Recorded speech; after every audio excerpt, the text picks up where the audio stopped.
I miss old school YouTube, where I can go home from a long day at school and watch my favorite creator making their favorite type of content. It's very nostalgic, to say the least. Now, sometime last month when I came home from a long day of work, I saw E Plus Vox's video on his growing frustrations with the platform, especially with new features being added and old features that were beloved going away. He also mentioned that search is being ruined because of the addition of the For You stuff and shorts.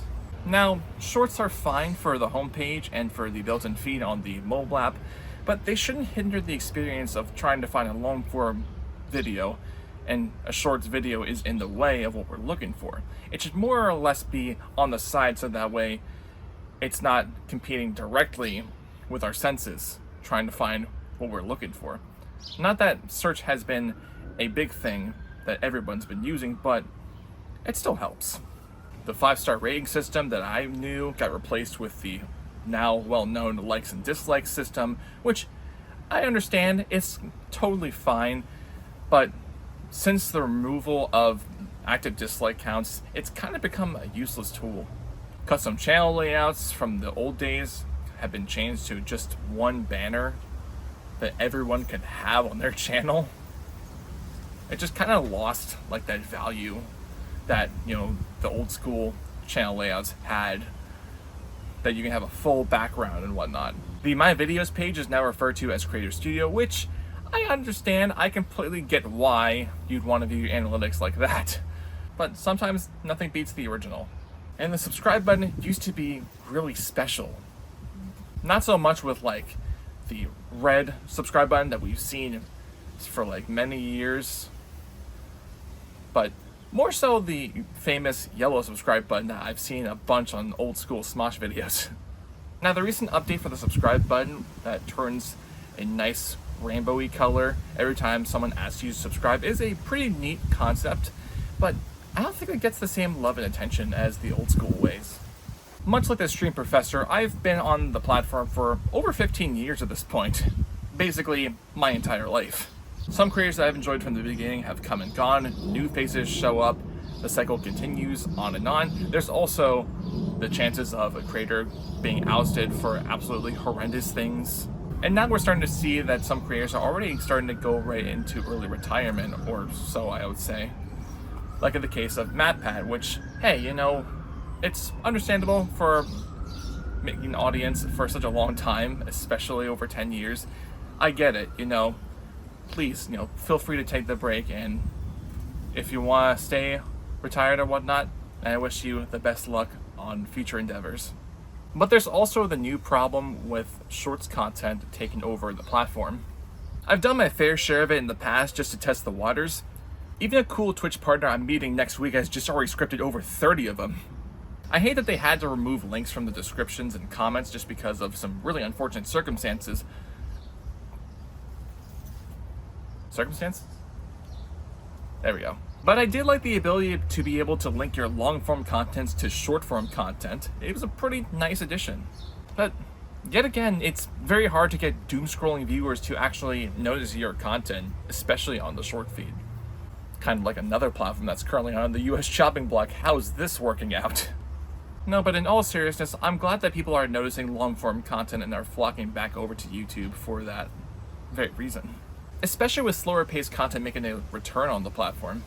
The infestation of all these retention-based channels trying to mimic the #1 creator has really just gotten so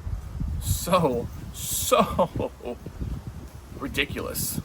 Even the Beast himself has admitted that he wanted to shift his strategies because his current format doesn't even apply to him anymore. And I'm very glad creators are starting to embrace this now, just making the content they love to make, not just because they love the niche that they are in, but they just really enjoy what they love. Yet I also miss the days where I didn't have to feel like pushing for watch time and whatnot just so I can be able to get partner requirements. I just wanted to make content that appealed to a bunch of people that I also love. Maybe find out if the video I made had more dislikes than likes. Hey, at least I knew, oh man, this was actually bad. Now I can't even look at that comparison without the use of plugins, and it's just sad. It's like the ad agencies in YouTube just really pussied out on good, unfiltered content. Granted, I'd rather my content be informative and accurate than garner any form of clickbait. Now, while it is a bit easier to get content like mine noticed, it's fairly more complicated than it actually seems. Competition is just rampant on the platform, and I'm afraid I'm one of the only people that seems that I could never make it on the platform. Now, by all means, I do not want to become a big content creator like Mr. Beast or Ryan Higa or Matt Pat and whatnot. I just want to make content that just gets people smiling, that gets people thinking with their thinking caps on and whatnot. I want to be part of conversations in some way or form, even if it involves my videos. I'm very thankful for those of you who watched my physical media video, as I really am a big fan of the medium and I really hate the way that entertainment is going. I get that YouTube is a long uphill journey, but I'm always just ready to throw down if I need to. Many channels will just go on and focus on one niche of content that they're good at, but I never really felt like I fit for just one.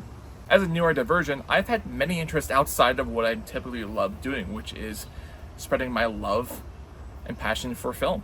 I like to get experimental. I like to dabble in other sorts of things that are just as good as film. Over a decade ago, I started dabbling in code-free game development with the same development suite that made Amori and Yume Nikki and all these amazing RPG Maker games. Yes, I said it, fight me. But at least I can say that this tool gets the job done for me. Or maybe the time I had an idea of wanting to pursue a home cooking channel or whatnot. I mean, just recently I just talked with a childhood friend of mine that had a genuine interest in wanting to create projects with me again, so I'm happy to say that thanks to them, I want to get back into filmmaking.